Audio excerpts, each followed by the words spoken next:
menengok ke kanan sampai baca Assalamualaikum warahmatullahi wabarakatuh. Assalamualaikum warahmatullahi wabarakatuh. Kan itu dilakukan setiap sholat. Sekarang saya mau nanya, tahu maknanya apa? Kesadaran apa yang muncul di sini?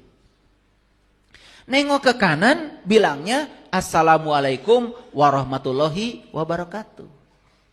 Salam sejahtera buat kalian semua, rahmat dan berkah dari Allah buat kalian. Yang di kanan. Yang di kiri juga sama. Assalamualaikum warahmatullahi wabarakatuh. Salam sejahtera buat kalian semua, rahmat dan berkah Allah terlimpah buat kalian semua. Doanya sama buat kanan dan kiri. Bawa ke dalam kehidupan. Apakah kita bisa menerima kanan dan kiri dalam hidup dengan cara yang sama? Jawab itu. Apakah kita bisa menerima orang yang baik dengan orang yang tidak baik kepada kita dengan cara yang sama? Apakah kita bisa menerima pasangan kita ketika memenuhi kebutuhan kita dan ketika tidak memenuhi kebutuhan kita dengan cara yang sama? Bohong salamnya.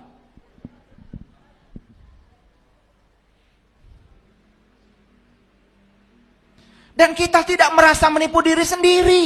Kenapa? Karena kita hanya melakukan kegiatan motorik tanpa kesadaran. Gitu-gitu saja habis sholat. Terus terang. Saya kalau sudah bilang salam ke kanan, salam ke kiri. Kanan itu melambangkan kebaikan. Kiri itu melambangkan yang tidak kita inginkan. Kanan itu melambangkan segala sesuatu yang kita ingin. Kiri itu melambangkan segala sesuatu yang tidak kita ingin. Berarti saya sedang berjanji pada diri saya. Saya harus bisa menerima yang saya inginkan. Dengan yang tidak diinginkan dengan salam yang sama. Begitu? Nah, bagaimana sholat kita bisa mengakar, menciptakan satu kesadaran, sehingga kita terbebas dari perbuatan keji dan munkar. Ketika sukses, sombongnya luar biasa. Ketika gagal, terpuruk luar biasa. Mana hasil salam Anda? Kita hanya mengucapkan itu dan menggerakkan kepala kita ke kanan, ke kiri, ke kanan, ke kiri. Tidak ada kesadaran yang dibangun. Bayangkan coba, dari takbir sampai salam. Kita tidak mengerti gerakan itu buat apa, kesadaran apa yang sedang dibangun di semua gerakan-gerakan sholat. Kenapa setiap pergantian posisi tubuh kita menggunakan Allahu Akbar? Kenapa? Kenapa?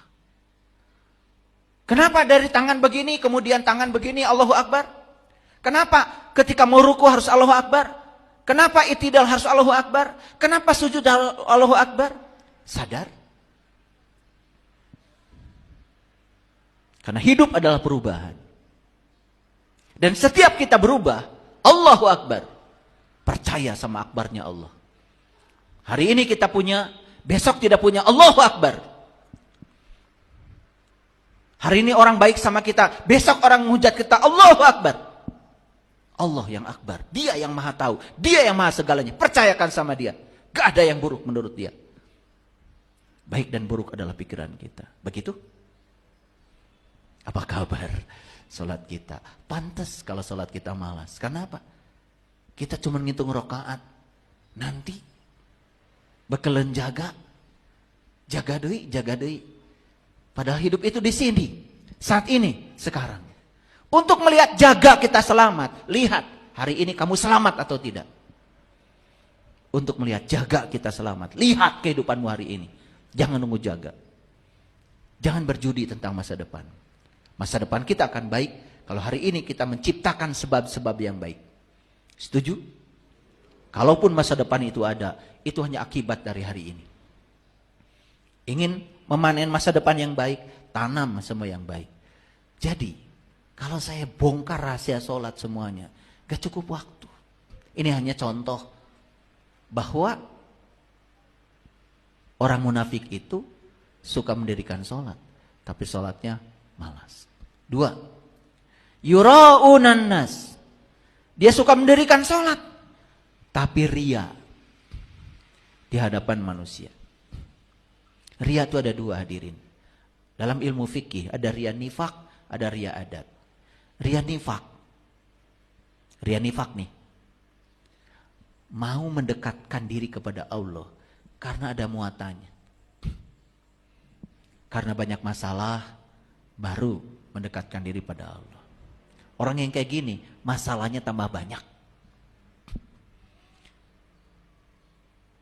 Butuh Allah itu kalau lagi ada masalah. Butuh Allah itu karena banyak peristiwa yang terjadi dalam kehidupannya yang tidak diinginkan. Bukan karena butuh Allah. Bermuatan kepada Allah. Itu ria nifak namanya. Baru sholat karena sudah terpuruk. Baru sholat karena sudah bangkrut semuanya. Baru sholat setelah itu. Baru tahajud, baru duha. Karena apa? Banyak masalah. Yang mendorong kalian itu sholat. Bukan Allah. Tapi masalah. Berarti masalah itulah Tuhanmu yang sebenarnya.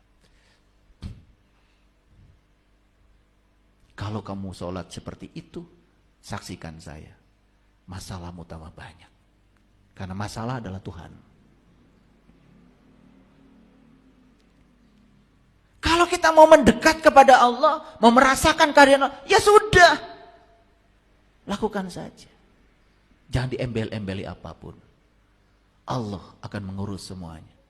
Ketika kita menyerap sifat-sifat Allah, ketika kita tahaluk bi akhlakillah, kesadaran itu akan menyelesaikan semua dengan sendirinya. Saya sering mengajarkan, kalau kamu bekerja karena mencari uang, kamu hanya akan dapat uang. Tapi kalau kamu bekerja karena Allah, ya Allah, saya bekerja karena saya sedang dipakai oleh Allah untuk menyampaikan cinta kasih-Mu lewat peran saya, lewat ilmu yang Allah titipkan pada saya. Saya bekerja untuk pelayanan. Apakah tidak dapat uang? Dapatnya dua, satu uang, dua Allah. Dan orang yang bekerja karena uang, dia tidak dapat dua-duanya. Gak dapat Allah, gak dapat uang. Behak duitnya. Gak berkah uangnya. Teu boleh kurang jeung kurang. Betul? Teu cukup wae. Kehilangan berkahnya. Banyak tidak berkah, apalagi sedikit. Saksikan.